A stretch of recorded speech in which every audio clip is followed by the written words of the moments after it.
செய்திருக்கிற தன்மையை நான் பார்க்கிறேன். அடிக்கடி நம்மை அழைத்து பேச வைக்கிற நம்முடைய தமிழ் பேரனுடைய நண்பர்கள் அறிவுக்கண்ணன் ஐயா, அந்தோணிசாமி ஐயா, இன்னும் இங்கே இருக்கக்கூடிய இந்த ஆட்சிக்குழு உறுப்பினர்கள், நம்முடைய கிராமியம் நாராயணன் ஐயா, அத்தனை பேரையும் நான் வணங்கி செய்திக்கு வந்து விடுகிறேன். இனிய நண்பர்களே, இங்கே சங்க பெருந்தமிழாக ஐயா புலவர் கலைபெருமாள் அவர்கள் வந்திருக்கிறார்கள். தனித்தமிழ் இயக்கமாக வாழ்கிற திருமாறன் ஐயா அவர்கள் வந்திருக்கிறார்கள்.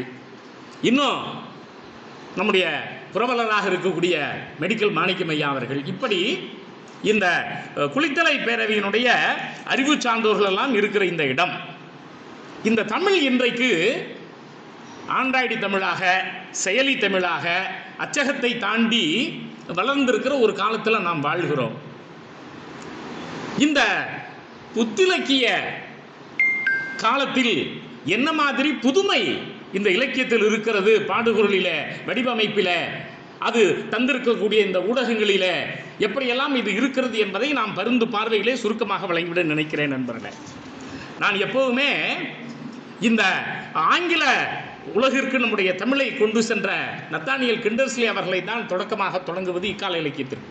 அச்சகம் வந்த பிறகு நாம் அவர் தான் ஸ்பெசிமன் லிட்ரேச்சர் ஆஃப் ஹிண்டு, அந்த ஸ்பெசிமன் ஹிண்டு லிட்ரேச்சர்னு சொல்லி லண்டன்லேயே பதிப்பிச்சார். இப்போ உங்களுக்கு ஆன்லைனில் கிடைக்குது அந்த புத்தகம்.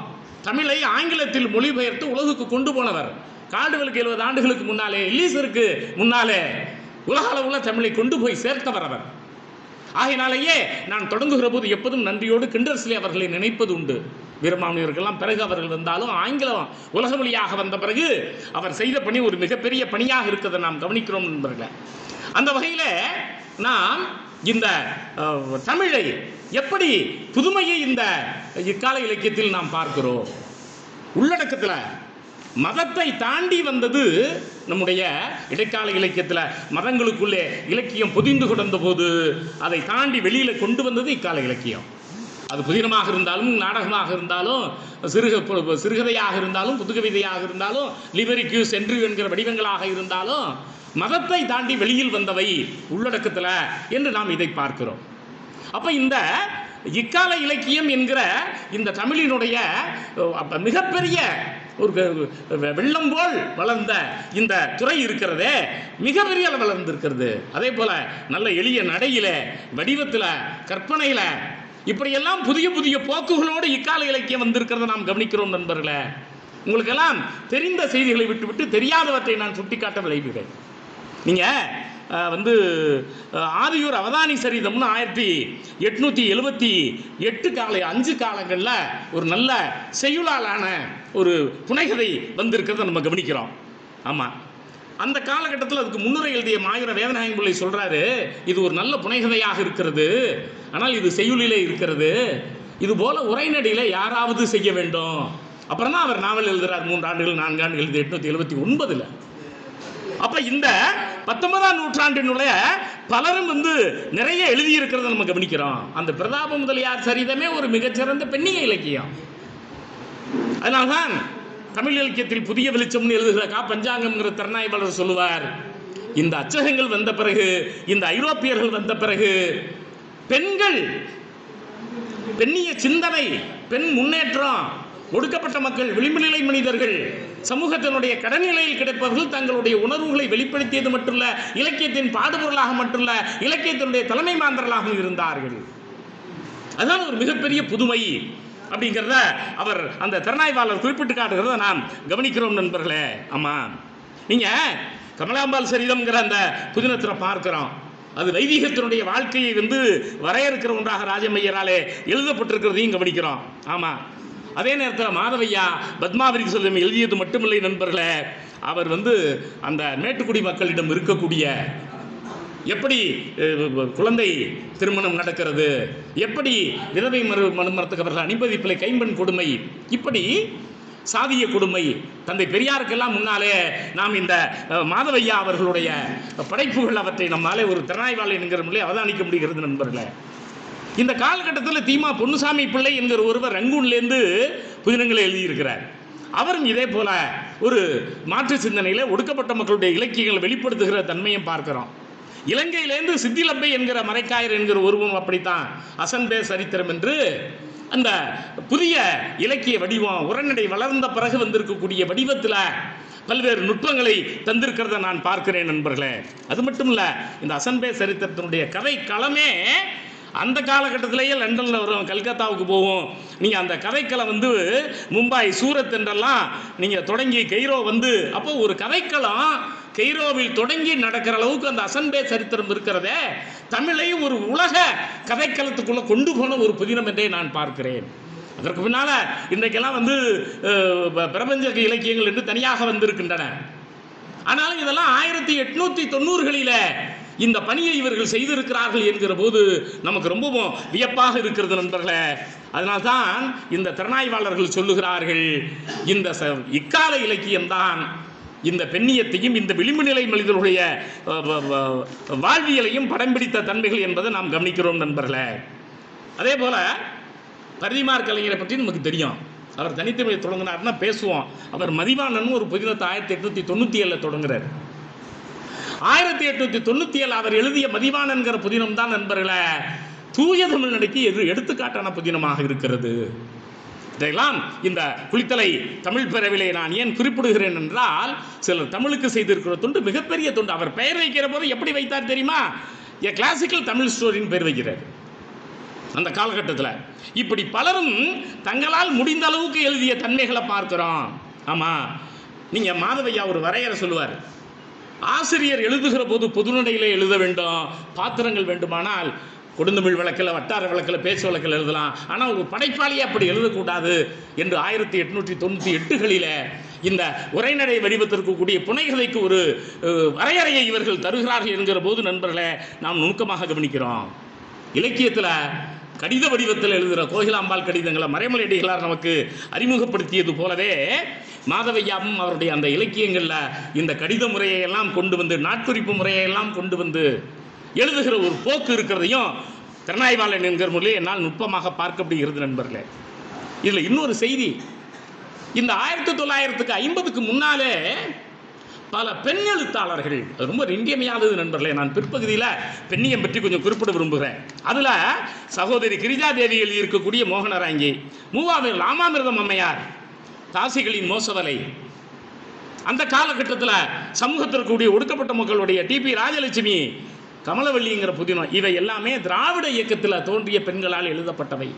ஏன்னா இந்த இக்கால இலக்கியத்தில் ஏற்பட்டிருக்கிற புதுமை என்கிற போது இந்த திராவிட இலக்கியத்தினுடைய தாக்கமும் இந்த பகுத்தறிவும் கடவுள் மறுப்பு சிந்தனையும் தீண்டாமை ஒழிப்போம், இந்த சமூகத்தில் வந்து எல்லோரும் முன்னேற வேண்டும் என்கிற எண்ணமும் பெண் படைப்பாளியிடம் வந்திருக்கிறது. இதை நுணுக்கமாக நான் இங்கே சுட்டிக்காட்ட விரும்புகிறேன் நண்பர்களே.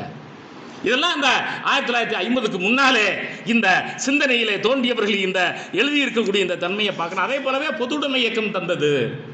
உலகப்போர் முடிந்த போது உலகப்போருடைய தாக்கம், இந்திய விடுதலை வந்தபோது அதனுடைய தாக்கம் பஞ்சு மசியும், பொதுவுடைமை இயக்கத்தில் எப்படி அவர்கள் வந்து இந்த காங்கிரஸ்காரர்களை பார்த்தாருங்கிற பார்வை, அதே போல பின்னாலே வரலாற்று புதினங்கள், வட்டார புதினங்கள் என்றெல்லாம் இதில் ஒரு பெரிய புதிய போக்கு இருக்கிறதை என்னாலே பார்க்க முடிகிறது.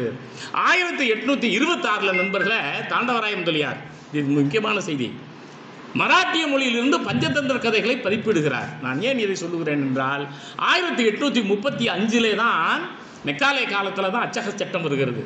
எல்லா நூலையும் சுதேசிகள் பதிப்பிக்கலாம். அப்பொழுதுதான் பொதுக்கல்வி முறை வருகிறது. மெக்காலே தான் பொது, அது வரையிலும் பொதுக்கல்வி முறை இல்லை. மதங்களை சார்ந்த மதராசாக்களும் இந்த பார்ப்பனருடைய சதுர்வேதி மங்களுக்கும் இவர்களுக்கு நிதி உதவி கொடுத்தார்கள். இந்த பொதுக்கல்வி முறை வந்த உடனே தான் தமிழ் இலக்கியங்கள் வந்து புதிய வடிவிலே தோன்றின. அதுக்கு ஒரு முக்கியமானது சென்னை கல்வி சங்கம். அந்த சென்ட் ஜார்ஜ் ஃபோர்ட் கல்லூரி வந்த உடனே அங்கே ஒரு பேராசிரியர் இருக்கார், ஒரு தாண்டவராய முதலியார். அவர் எத்தனை நூல்களை போடுறாரு பாருங்க. மதன காமராஜன் கதை, மயிலி ராமணன் கதை, அவர் தான் 1868 அதை போடுறாரு. 32 பதுமைகள் கதை, மரியாதை ராமன் கதை, இவற்றையெல்லாம் தாண்டவராய முதலியார் 1860களுக்கு முன்னாடியே அச்சிட்டு விடுகிறார். மிக நுணுக்கமாக கவனிக்கணும். ஏன்னா நீங்கள் வந்து நம்முடைய பிரதாப முதலியார் சரித்திரம் வந்தது 1879. அதற்கும் 30 ஆண்டுகளுக்கு முன்னாலே இந்த புனைகதை என்கிற ஒன்று ஐரோப்பிய வடிவிலே இல்லாவிட்டாலும், நீங்கள் வினோதரச மஞ்சரி, சிறுகுணன் கதை போன்றவை, அவிவேகன குறுக்கு கதை போன்றவை, இவையெல்லாம் மிகப்பெரிய அளவில் போன நூற்றாண்டில் ஒரு மறுமலர்ச்சியை ஏற்படுத்தியன என்று நாம் பார்க்கிறோம் நண்பர்களே. இப்படி இந்த நூல்கள் அப்படி என்ன புதுமையை தந்தன என்று நாம் பார்க்கிற போதுதான் நுணுக்கமாக கவனிக்கிறோம். இவைதான் இந்த நாட்டு மக்களுடைய உழைப்பை, வியர்வையை எல்லாவற்றையும் நமக்கு கொட்டி சென்றிருக்கணும்னு பார்க்கிறோம். அப்புறம் நமக்கு பாரதிதாசன், இப்படி ஒரு பெரிய மாற்றம் நமக்கு வந்தது கவனிக்கிறோம். இந்த திராவிட இயக்கம் வந்த பிறகுதான் புலவர் குழந்தை போன்றவர்கள் கொங்கு நாட்டில் திராவிட காவியம் என்கிற ஒரு சிந்தனை. அப்போ இன்றைக்கு நாங்களெல்லாம் ரீகன்ஸ்ட்ரக்டட் லிட்ரேச்சர் என்கிற மீட்டுருவாக்கி இலக்கியத்தை பற்றி பேசுகிறோம்.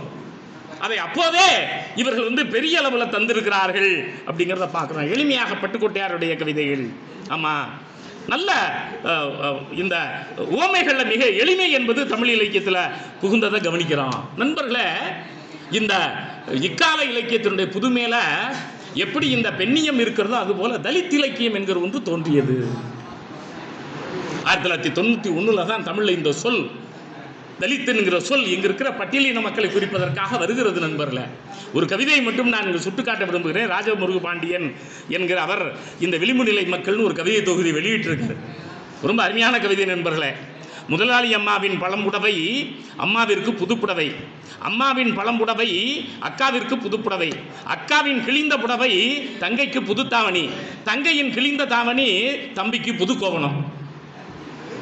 இன்றைக்கு சமூகத்தில் விளிம்பு நிலையில் கிராமங்களில் என்னிடமே பல பேர் ஐயா ஏதாவது கொஞ்சம் பழைய துணி இருந்தால் கொடுங்க, தேவைப்படுது சட்டை. அவர்கள் உழைப்பதற்கும் சரி மற்றவற்றிற்கும் சரி நகரங்களில் நம்ம அதை பார்க்க முடியல. ஆனால் பல இடங்களில் நகராட்சியில் ஒரு பொதுவான இடத்தை வச்சு அங்கே துணியை வச்சுட்டு போங்கலாம் திருச்சியில் புதிய முறையில் செய்கிறார்கள். இது காலத்தில் ஏற்பட்டிருக்கிற வளர்ச்சி. அப்போது இந்த சிற்றூர்களை எந்த அளவுக்கு அவர்கள் விளிம்பு நிலையில் இருக்கிறார்கள் அப்படிங்கிறத நுணுக்கமாக கவனிக்கிறோம் நண்பர்களே. அதே போலவே இந்த பெண்ணிய சிந்தனை என்பது ஆணாதிக்கத்தை புரட்டி போடுகிற ஒன்றாக இந்த தமிழ் இலக்கியத்தில் தோன்றி இருக்கிறது. பலரும் எதிர்த்தும் கூட இருக்கிறார்கள். வெண்ணிலாவாக இருந்தாலும் அவங்க கவிதைகள் எழுதுகிற போது நாம் அதை எதிர்க்கிற ஒரு போக்கையும் சமகாலத்தில் நாம் கவனித்திருக்கிறோம். நீங்கள் இதை பற்றி பெண் எழுத்தாளர்கள் நிறைய எழுதுகிறார்கள் நண்பர்களே. ஆமாம், அப்படி அவர்கள் எழுதுகிற போது என்ன சொல்லுகிறார்கள், இந்த இணைமுரண் பைனரி ஆப்போசிஷன்கிற ஒன்று உலகத்தில் இருக்குது. இந்த பைனரி ஆப்போசிஷனில் ஆண்னா பெண்ணு, தாய்னா தந்தை, அதே போல் இரவுனா பகல், அதில் தான் இவர்கள் புதிய மொழி உருவாக்குகிறார்கள். நீங்கள் கெகல்னு சொல்லி ஜெர்மன் எழுத்தாளரை பார்க்குறோம். பிரெஞ்சு நாட்டில் தான் இது பெரிய அளவில் வருகிறது. ஆமாம், கெகலன் சீல்ஸ் என்கிற ஒரு பெண்மணி தான் இந்த சிந்தனையை மிகப்பெரிய அளவில் கொண்டு வருகிறார். பெண் உரிமையை பற்றி பேசுவது வேறு, பெண் கல்வியை பற்றி பேசுவது வேறு. பெண் தன்னுடைய அதிகார ஆற்றலை பெற வேண்டும் சமூகத்தில் என்பதற்காக பேசுகிற பெண்ணிய சிந்தனை, பெண் விடுதலை குடும்பத்தில், பெண் விடுதலை பொருளாதாரத்தில், இவற்றையெல்லாம் வலியுறுத்துகிற இவர்களுடைய போக்கை நாம மிக நுணுக்கமாக கவனிக்கிறோம் நண்பர்களே. ஆமாம், ஒரு சின்ன கவிதையை நான் படிக்க விரும்புகிறேன். சினைக்கழுத்திகளை விழுங்குகின்றன. இந்த இடத்துல சினைக்கழுத்தி பெண், வெள்ளை கொக்கு ஆண். சினைக்கழுத்திகளை விழுங்குகின்றன வெள்ளை கொக்குகள். இனிமேல் புன்னை மர நிழலில் பொரித்த உணவை மீன்களுடன் கல்லுண்ட நாம் கொக்குகளை விரட்டி திரிவோம். அப்ப இந்த பெண்கள் ஆண்களை ஆதிக்கத்தை சிதைத்து விட்டு அவர்கள் மீது நாம் ஆதிக்கம் செலுத்த வேண்டும் என்று சொல்லுகிற அளவுக்கு இவர்கள் இந்த படிமங்கள்ல இந்த கருத்துக்களை, மாலதி மைத்தனுடைய கவிதை இந்த கவிதை. அப்போ 1980 90களுக்கு பின்னாலே இந்த தமிழ் இலக்கியத்தில் இந்த பெண்ணிய சிந்தனை பெரிய அளவில் பீரிட்டு எழுவதை நான் பார்க்கிறேன் நண்பர்களே. ஆமாம், வெண்ணிலா ஒரு கவிதை எழுதுகிறார். நமக்கே அதிர்ச்சியாக இருக்கிறது. ஈர பிசுபிசுப்போடு உட்கார்ந்து இருப்பீர்களா? ஆண்களை பார்த்து கேட்கிறார். ஈர பிசுபிசுப்போடு உட்கார்ந்து இருப்பீர்களா? ஆமாம், இரத்த போக்கோடு உறங்க வேண்டி இருக்கு. அந்த வார்த்தையில் இரத்த போக்கோடு உறங்க வேண்டி இருக்கு. எறும்புக்கும் நாய்க்கும் எப்படியோ இந்த அவஸ்தை. இந்த கவிதையில் ஒரு இயற்கை நிகழ்வு தான் மாதவிடாய் என்பது. அதை ஒரு பெண் எப்படியெல்லாம் உணர்கிறாள் என்பதை இவர்கள் வெளிப்படுத்துவது. பாலியல் விடுதலை அதெல்லாம் பேசினா நிறையாகிறதுக்காக நான் அதை தொட்டி காட்டிட்டு நான் போயிடுறேன். எந்த அளவுக்கு இந்த ஆணாதிக்கம் எங்கள் பெண்களை வஞ்சிக்கிறதுங்கிறத நம்ம வெண்ணிலா ஒரு கவிதையில் சொல்றாங்க. மார்பகங்களிலிருந்து வழியும் வெள்ளை குருதிக்கு வழிவிடுங்கள், அதாவது சென்று சேரட்டும் எங்கள் குழந்தைகளிடம். அப்போ எங்களுடைய உழைப்பை சுரண்டுகிறீர்கள், எங்களுடைய ஏடிஎம் கார்டை பிடிங்கிறீங்க, எங்கள் குடும்பத்தில் இருக்க எல்லாத்தையும் நீங்கள் வாங்கிக்கிறீங்க, இந்த தாய்ப்பால் மட்டுமாவது அந்த குழந்தைக்கு போய் சேரட்டும், கொஞ்சம் விட்டுவிடுங்கள் என்று சொல்லுகிற போது ஒரு பெண் எப்படி தன்னுடைய உணர்வுகளை வெளிப்படுத்துகிறாள் என்பதை இந்த 90களுக்கு பின்னான இக்கால இலக்கியத்தில் நாம் நுணுக்கமாக பார்க்க முடிகிறது நண்பர்களே. அதே போலவே இந்த தலித்திய இயக்கங்களும் புனிதத்தை உடைத்தல், ஆமாம், அந்த சொற்கள் நீங்கள் நாகரிகத்தை பண்பாட்டை உடைத்தறிகிற உயிர் சொற்களாக இருக்கின்றன. அந்த தீயை மூட்டுகிற சொற்களை இந்த கவிதைகளில் பேச்சு தமிழ் என் தாய்மொழி என்றே எழுதுகிறார் ஒரு படைப்பாளி. அப்படி அவர்கள் எழுதுகிற போது சில நேரங்களில் நாம் அதிர்ந்து நிற்கிறோம். செத்த மாட்டின் தோலை உரித்ததற்காய் உயிரோடு எங்களை அடித்து கல்லறிந்து கொண்டீர்களே. அந்த கவிதை நமக்கு ரொம்ப வருத்தத்தை தருவதாக இருக்குது நண்பர்களை. படிக்கிற போது பசுக்கன்றுகளையும் எருமை மாடுகளையும் இனிமேல் நாங்கள் காவு கொள்வோம் அப்படின்னு அந்த கவிதை நீண்டு வந்து கொண்டே இருக்கிறது.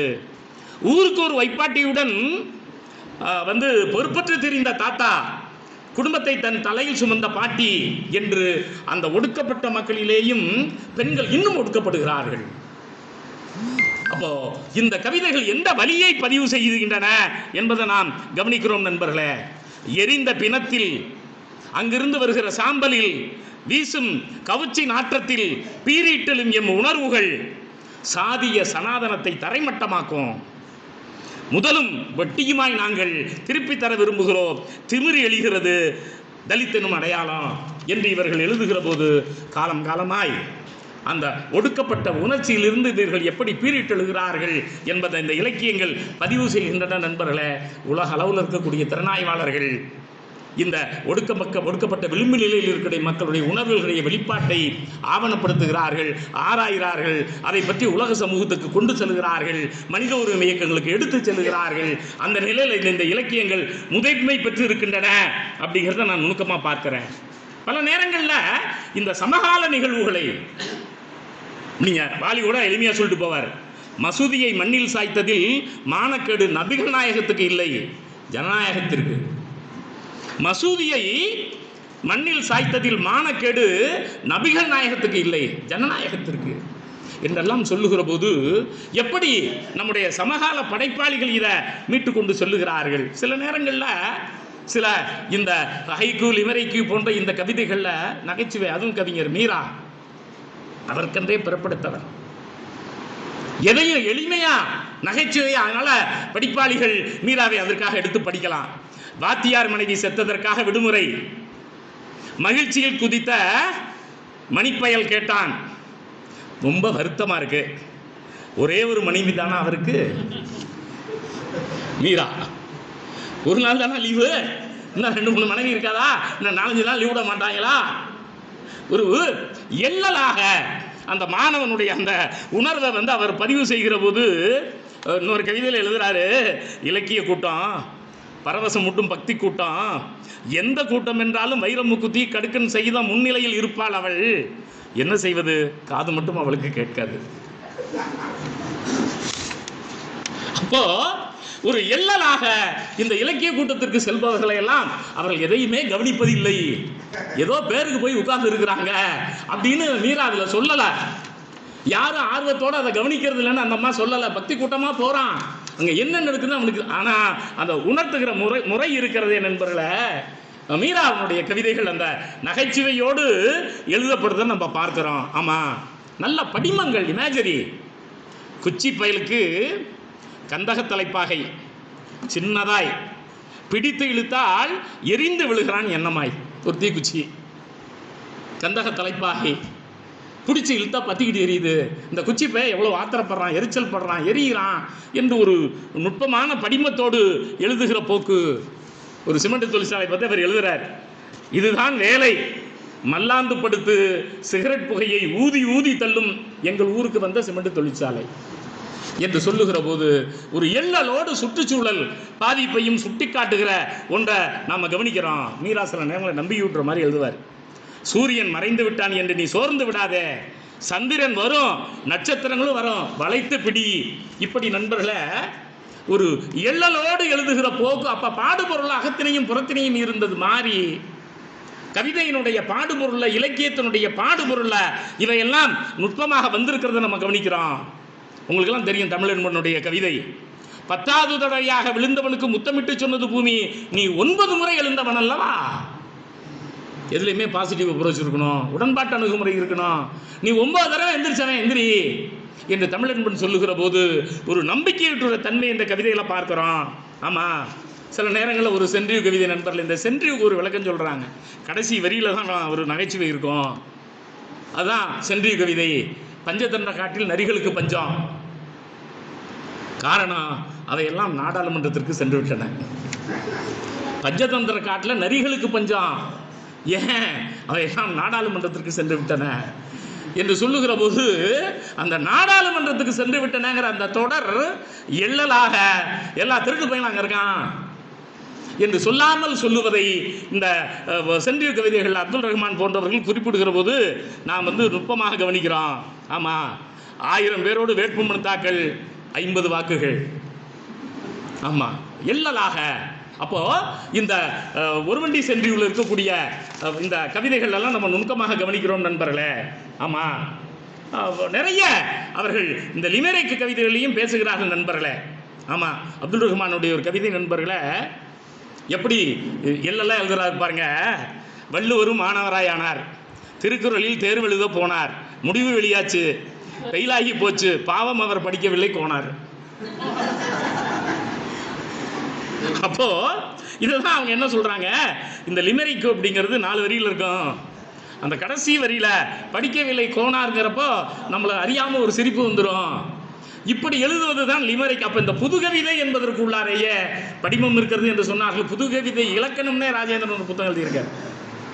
இப்படி நுட்பமாக இவர்கள் சொல்லுகிற ஒருத்தர் அவரே தான் எழுதுறாரு, அப்துல் ரஹ்மானா அவர் எழுதுறாரு. என்ன எழுதுறாரு, பாடுவது அருட்பா பதிகம், அன்றாடம் உணவில் ஆடு கோழி மீன் நண்டு வகையை அதிகம் என்று சொல்லிவிட்டு போகிற போது இதை நுட்பமாக கவனிக்கிறோம். தாராபாரதி, வெறுங்கை என்பது மூலதனம், 10 விரல்களும் மூலதனம், முடிஞ்சு போச்சு.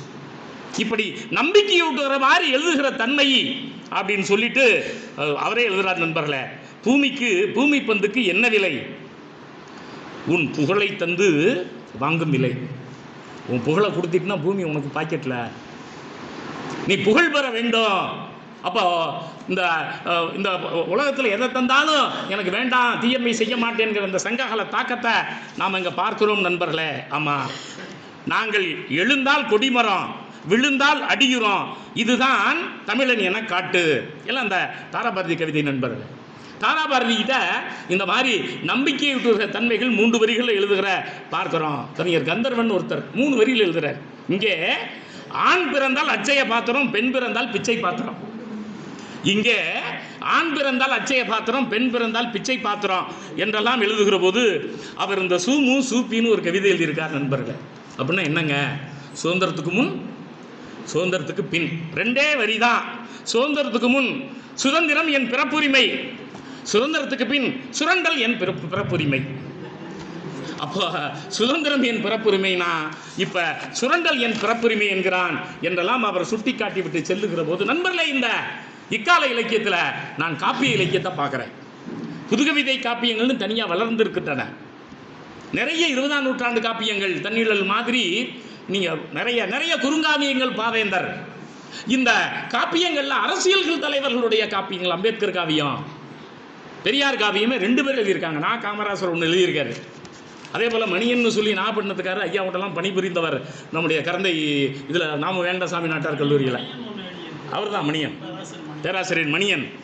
அதில் தகவல்கள், அந்த உரை தான், அந்த கவிதையை நீங்கள் படிச்சுட்டு அந்த உரைக்கு நீங்கள் போனீங்கன்னா இது எந்த தேதியில் எந்த கூட்டத்தில் ஐயா பேசினது அவ்வளவையும் அந்த உரைகளோடு. ஆகினால் நண்பர்களே, சீதை பதிப்பகம் வெளியிட்டிருக்கிற பெரியார் காவியம் இருக்கிறத மிகப்பெரிய வரலாற்று தகவல் களஞ்சியமாக, அதே நேரத்தில் மிகச்சிறந்த இலக்கியமாகவும் அது இருக்கிறத நாம் கவனிக்கிறோம் நண்பர்களே. ஆமாம், ஒரு இடத்துல காசி ஆனந்தன் 2 வரியில் சொல்கிறார் நண்பர்களே, தந்தது திருடியது. எது தந்தது, எது திருடியது? இவன் பசுவின் பாலை கறந்தால் பசு பால் தரும், காகம் வடையை தின்றால் காகம் வடையை திருடிற்று. பசுமாட்டுக்கிட்ட நீ திருடுற, ஆனால் பசு பால் தந்தது. காகம் வடைய தின்னா, காகம் வடைய என்ன செய்தியது? திருடியது. இது என்னையா நாயம்? நாம் பசுமாட்டு பாலை கறப்பது தான் ஐயா திருட்டு என்றெல்லாம் சொல்லுகிற போது, இன்னும் அவரே ஒரு கவிதை, நல்ல கவிதை நண்பர்களே. முதலாளி வீட்டுக்கு போறாரு, வேலைக்காரன் இருக்கான். வேலைக்காரன் மேல் பாய்ந்தாய் நாயே, பீட்டரை கவனித்தாயா? அவர் வீட்டு நாய்க்கு பேரு பீட்டர். வேலைக்காரன நாயே, பீட்டரை கவனித்தாயா? இவர் வீட்டில் பீட்டர் என்பது அகிரிணை நாய், நாய் என்றால் மனிதன். அங்க மனிதனுக்கு என்ன மரியாதை இருக்கிறது, இந்த நாய்க்கு என்ன மரியாதை இருக்கிறது அப்படிங்கலாம் நம்ம நுட்பமாக கவனிக்கிறோம் நண்பர்களே. தமிழ்ல நிறைய மொழிபெயர்ப்பு கவிதைகள். நீங்க பிபி சிங் ஒரு துளி ஒரு வானம் புத்தகத்தை தமிழ்ல வெளியிட்டு இருக்கிறார்கள் நண்பர்களே. ஆமா, அதுல ஒரு கவிதை எழுதுகிறார், விளக்கு. மக்கள் வெளிச்சம் வேண்டி என்னை எரிக்கிறார்கள். அவர் தன்னை அங்க குறிப்பிட்டுகிறார், உருவகமா விளக்கா. நானும் உனக்கு கண்மை தருவதற்காக எரிகிறேன். நான் செத்ததுக்கு அப்புறம் கூட என்னுடைய சாம்பல் உனக்கு பயன்பட வேண்டும் என்று நினைக்கிறேன் என்று இடஒதுக்கீட்டினுடைய தந்தையாக இருந்த நடுவணரசில் நமக்கெல்லாம் வாதாடிய அவருடைய இந்த கவிதையை நாம் நுணுக்கமாக பார்க்கிறோம் போல ஒரு நகைச்சுவையாக ஒரு கவிதை எழுதுகிறார். இங்கே சிலர் வெள்ளையை கருப்பாக்குகிறார்கள், பல பேர் கருப்பை வெள்ளையாக்குகிறார்கள் சொல்லிட்டு அவர் சொல்றாரு, தலைமுடிக்கு சாயம் போடுவதை வெள்ளையை கருப்பாக்குகிறார்கள், கணக்கு எழுதி கருப்பை வெள்ளையாக்குகிறார்கள் அப்படின்னு இந்த நாட்டினுடைய பிரதமராக இருந்த அவர் சொல்றதா பார்க்கிறோம். வாஜ்பாய் அவர்களுடைய ஒரு கவிதை தமிழ்ல மொழிபெயர்க்கப்பட்டிருக்கிறது நண்பர்களே. தெருவுக்கு தெரு பயங்கரவாதம் வரும்போது வாழ்வதை விட மரணமே சிறப்பானது. ஆமா என்று அவர் எழுதுகிற போது, நான் தனியாக இருக்கும்போது அழுகிறேன். அவர் அந்த குஜராத்தில் கலவரம் நடந்தபோது எழுதிய கவிதை. ஆகையினால மிகப்பெரிய பிரதமர்களாக இருந்தவர்கள் கூட கவிஞர்களாக எழுதுகிற போது அவர்களுடைய உணர்வுகளை வெளிப்படுத்துகிறார்கள் நண்பர்களே. இப்போ நம்ம அரங்கில் நிறைய கவிஞர்களாக பார்க்குறேன். நம்முடைய நாவை சிவமையா, நம்முடைய தலைவர் கடவுர் மணிமாறன், குருநாதன் ஐயா, எவ்வளவு பேர் நல்ல படைப்பாளிகள் இங்கே இருக்கிறார்கள். ஒரு நல்ல கவிதை நண்பர்களே. வில் போல் அமராதே, கூனி குறுகி நிற்காத, வில் போல் அமராதே, அம்பு போல் அமர். படைப்பாளிக்கு தெரியும் நான் யாரை சொல்கிறேன்னு, நேர்மையாக இருக்கணும் அப்படிங்கிறாரு. ஆமாம், நடை பழகு நாளும் எடை அழகு காணும், அந்த எதுகை முனையோடு சொல்லுகிற போக்கு. ஆமாம், இங்கே வெண்மேகம் எல்லாம் ஆண்மேகம், கருமேகம் எல்லாம் பெண்மேகம். என்ன படிமா? இப்போ கருப்பு மேகம் தான் மழை பெய்யுது, அதுதான் பிள்ளைகளை ஈணுகிறது. 2 வரி தான். அதை குரல் வெண்பா யாப்பில் அவர் எழுதிக்கிட்டு போகிறாரு. ஆமாம், ஸோ பார்க்குறோம் நண்பர்களே. நாடெல்லாம் உன் வீடு, உலகம் உன் ஊர். என்ன சிந்தனை! மணமேடு குருநாதன் ஐயா அவர்களுடைய இந்த கவிதையை நான் சுட்டிக்காட்ட வேண்டும் நண்பர்களே. ஆமாம், பாக்கு மரம் தேக்கு மரமாகுமோ, பதவிக்கு உழைப்பவன் பயனற்றவன், கையெழுத்து மொழியின் ஓவியம் என்றெல்லாம் படிமங்களோடு அடுக்குவதில் அவருடைய அந்த திருமூன்று என்கிற கவிதை நூல் இருக்கிறத ஒரு படிம களஞ்சியம் என்று என்னால் குறிப்பிட முடியும் நண்பர்களே. அந்த அளவுக்கு அவர் மிகச்சிறப்பாக எழுதியிருக்கிறார். ஆமாம், இந்த கவிதைகளை பற்றி நான் பேசுகிற போது அறிஞர் அண்ணா மிகச்சிறந்த கவிஞர்.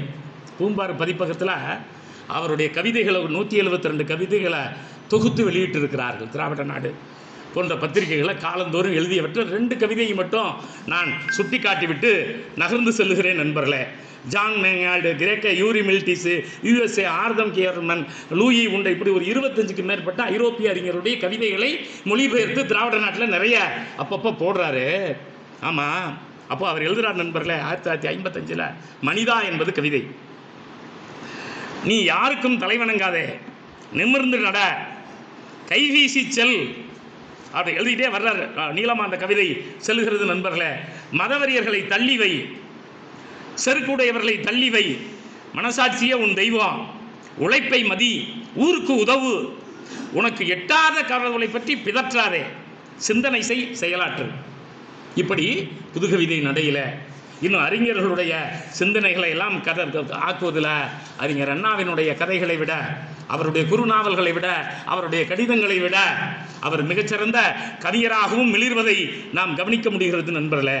ஆமாம், தமிழ் உணர்வு வேண்டு படலம் அப்படின்னு ஒரு படலம் நண்பர்களே. அந்த பெரியார் காவியத்தில் மணியனுடைய நூலில் ஈரோட்டு காண்டம், பேராய காண்டம், சுயமரியாதை காண்டம், திராவிட காண்டம், காமராசர் காண்டம், அண்ணா காண்டம், கலைஞர் காண்டம்லாம் எழுதிட்டு அவர் எழுதலாம் நண்பர்களே, பெரியார் பேசுகிற மாதிரி எழுதுகிறார். தமிழ் மொழிக்கு நான் ஒன்றும் விரோதி இல்லை, தமிழிலே தான் வீட்டிலேயும் பேசுகின்றோம். தமிழ் மொழியில் விஞ்ஞானம் வளரவில்லை, தமிழ் நூலில் பகுத்தறிவு சிறிதுமில்லை, தமிழ் மொழியை தமிழ் மொழியால் கற்றவனுக்கு தமிழ்நாட்டில் வேலை இல்லை. தயவு செய்து சிந்தியுங்கள். தமிழ் மொழியை தமிழ் மொழியால் கற்றவனுக்கு தமிழ்நாட்டில் வேலை இருக்க வேண்டாமா? அதை மாற்றுங்கள். அப்படிதான் 1970களில் ஐயா, நீங்கள் அப்போ கலைஞர் நிறைய புத்தகங்களை, 900க்கும் மேற்பட்ட புத்தகங்களை தமிழில் வெளியிட்டு விட்டார். உயர்கல்வி தமிழில் வருகிறது, ஐயா வரவேற்கிறார். எழுதுகிறார் நண்பர்களே, உயர்கல்வி தமிழ் வழியில் படிப்பவர்க்கு உத்தியோகம் தந்துவிட்டால் சிக்கல் தீரும், தயக்கமின்றி ஆட்சியை காப்போம், பயிற்சி மொழி ஆங்கிலம்தான் வேண்டும் என்று பார்ப்பனர்கள் கோருகின்றார். 11/12/1970 தந்தை பெரியாரை பற்றி பேசுகிற போது அவர் தமிழுக்கு எதிரானவர், இன்னும் சொல்லப்போனால் அவர் கன்னடர், இவன் தெலுங்கர்மா, அவர் என்ன தமிழுக்கு செஞ்சு விட்டாரும்பா. நண்பர்களே, அவர் வாழ்ந்த காலத்திலேயே தமிழுக்கு இந்த மாதிரி குரல் கொடுக்கறத நான் பார்க்குறேன். நீங்கள் ஒரு கிட்டத்தட்ட ஒரு கவிதை இலக்கியங்களையே பார்த்தீங்கன்னா, நம்முடைய கடவுர் மணிமாறன் ஐயா வெண்பா பூங்கான்னு போட்டிருப்பார். அது என்னன்னு பார்த்தா அடுத்தவங்களுடைய நூற்பாக்கெல்லாம் தொகுத்து வெண்பா பூங்கான்னு போட்டிருப்பார், வெண்பா சோலைன்னு போட்டிருப்பார். என்னடா வெண்பா பூங்காவுக்கும் வெண்பா சோலைக்கும் வித்தியாசம்னு பார்த்தா, வெண்பா சோலை ஐயா எழுதின புத்தகமாக இருக்கும், அவருடைய கவிதையிலேயே தொகுத்து போட்டிருப்பார். 2020 பாட்டுக்கழனி. எப்போவுமே ஒரு கவிதை என்பது சமகால கருத்துக்களை வெளிப்படுத்தணும். அவர் எழுதுறாரு, நீங்கள் கொரோனாவே போன்னு நம்ம மணமேடு குருநாதன் ஐயா அருமையான ஒரு நூல் வெளியிட்டிருக்காரு. கொரோனா வந்த காலத்தில் ஒரு மிகச்சிறந்த நூல் 2021 வெளியிட்டிருக்காரு. 2020 வந்தோடனே பசுலுதின்னு ஒருத்தர் மணப்பாறையிலேருந்து அதை பற்றி எழுதியிருக்காரு. அவர் நிகழ்வு அச்சம்னு அதுக்கு பேர் வச்சார். பேண்டமிக் அப்படிங்கிறத தமிழில் மொழிபெயர்த்தப்போ நிகழ்வு அச்சம், எதை பார்த்தாலும் பயமாக இருக்குதுயா, நிகழ்கிறது எல்லாமே அச்சமாக இருக்கிறதுயா. இந்த ஐயா நாளை சிவங்க இருக்காங்க தலையாடுறாங்க, நல்ல அருமை. நான் அப்புறம் சுவைத்து படித்த நூல்களில் அந்த கொரோனா காலத்து தாக்கத்தை 2 நூல்களையும் நான் நுட்பமாக கவனித்தேன். ஏன்னா ஒரு படைப்பாளி என்பவன் தான் வாழ்கிற காலத்தில் நடத்துகிற நிகழ்ச்சிகளை வெளியிடுவது என்பது இயல்பான ஒன்று. நம்முடைய கடவுர் மணிமாறன் அவருடைய கவிதையிலையும் அந்த 2020 வந்த பாட்டுக்கழனியில் நான் பார்க்குறேன் நண்பர்களே, கொடுநோய் கிருமி கொரோனா மாய்த்திட வீணாய் வெளியில் சுற்றுதல் தவிர்ப்போம், எங்கும் குமுக இடைவெளி காப்போம், அடிக்கடி கைகள் கழுவியும் முகத்தினில் முடிந்தவரையும் கவசம் அணிவோம். அப்படி அவர் அந்த காலத்தில் மக்களுக்கு என்ன தேவையோ அதை எழுதுகிற போக்கு இருக்கிறத பார்க்குறோம். சங்கை முழங்குன்னு ஒரு கவிதை தொகுதி 2021 நான் இந்த இக்கால கவிதையில் புதுமை என்பதற்காக இவற்றை நான் சுட்டிக்காட்ட விரும்புகிறேன் நண்பர்களே. கொலை கொள்ளை கற்பழிப்பு குணக்கேட்டை திரைப்படத்தில் நிறைய காட்டி கலையுணர்வை கொள்கின்றார்கள். அவர் சமகாலத்து திரைப்படத்தை பார்க்கிறார், கலையுணர்வு போச்சு, கொலையையும் வன்புணர்ச்சியும் இவர்கள் காண்பிக்கிறார்கள் என்று அவர் சொல்லுகிற போது ரொம்ப நுட்பமாக இருக்கிறது நண்பர்களே. 2023 தமிழர் பரணி உருவகமாக ரொம்ப நுட்பமாக எழுதுகிற வல்லவர் நம்முடைய கடவுர் மணிமாறன் ஐயா அவர்கள். வாய்கிழிய பேசுவதும் வெற்று வேட்டே. நான் யாரையும் இந்த நாட்டுடைய தலைமை அமைச்சர்களை சொல்லலை, அவரும் சொல்லலை. வாய்கிழிய பேசுவதும் வெற்று வேட்டே, மூட நெறி வாழ்வுக்கு முட்டுக்கட்டை, தொன்மை மிகு செம்மொழியாம் தமிழை வீழ்த்த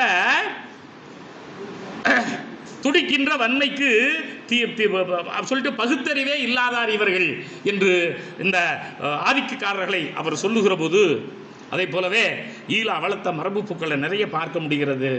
இப்படி ஐயா அவர்களுடைய நூல்கள் பற்றி பேசினா நிறைய போயிட்டே இருக்கும். நன்சை பூலூர் அழகரசனுங்க இருக்கிறார், அவர் முனைவர் மணிமாறனுடைய புகழ்நூறு அப்படின்னு ஒரு புத்தகம் எழுதியிருக்கிறார். அதில் முன்னுரையில் கரூர் கண்ணல் எழுதுகிறார், காட்டருவி போல் முழங்கும் பேச்சுக்காரன். கரூர் கண்ணல் கடவுர் மணிமாறனை பற்றி, பிற நெஞ்சம் காயமுற பேச மாட்டான், நல்ல தமிழ் குடியிருக்கும் பாட்டு தோட்டம். ஆமாம், அப்படியே அந்த கவிதையில் இவரை பற்றி சொல்லிகிட்டே வர்றார். உயர் தமிழை இழித்தாலோ தொடவே மாட்டான் அப்படின்னு சொல்லிட்டு நீங்கள் எதை கொடுத்தாலும் அவர் தமிழுக்கு கொள்வதில்லை அப்படிங்கிறார். நன்சை பூலர் அழகரசன் ஐயா பற்றி சொல்கிறப்போ, தவளை என கிணற்றினிலே தனித்திருந்தால் இவராலே தரணியிலே காண இவர் தலைவரானார். தவளை மாதிரி கிணத்து தவளை மாதிரி இருக்கிற பல கவிஞர்களை அரங்கேற்றுகிறார். நாங்கள் பார்த்துருக்கேன், அதை பலமுறை நூல் திறனாய்வு பண்ணியிருக்கேன். அதனால் நன்சை போலூர் அழகரசன் அவர்கள் ஐயாவை பற்றி இவரை பற்றி சொல்லுகிற இதையும் நான் நுணுக்கமாக பார்க்கிறோம் நண்பர்களே. சொல்லிட்டு சொல்கிறார், கடவுர் மணிமாறன் காட்சிக்கு எளியவர், வெண்பாயாப்பு குரல் வெண்பா, வடமலை போலாம் அவர் இமயமலம் போன்றவர் என்றெல்லாம் அவர் சொல்லுகிற போது இப்படி மிகச்சிறப்பாக பல்வேறு கவிஞர்கள் இங்கே இருக்கிறார்கள் என்கிற கருத்தை சொல்லி, இந்த இக்கால இலக்கியம் என்பது காலத்திற்கு ஏற்ப புதிய புதிய பாடுபொருளை, புதிய புதிய உத்திகளை, புதிய புதிய வடிவமைப்பை, நான் தொடக்கத்திலே சொன்னேன், இந்த காலத்தில் புது கவிதை காப்பியமே நிறைய வந்துருச்சுன்னு சொன்னேன்.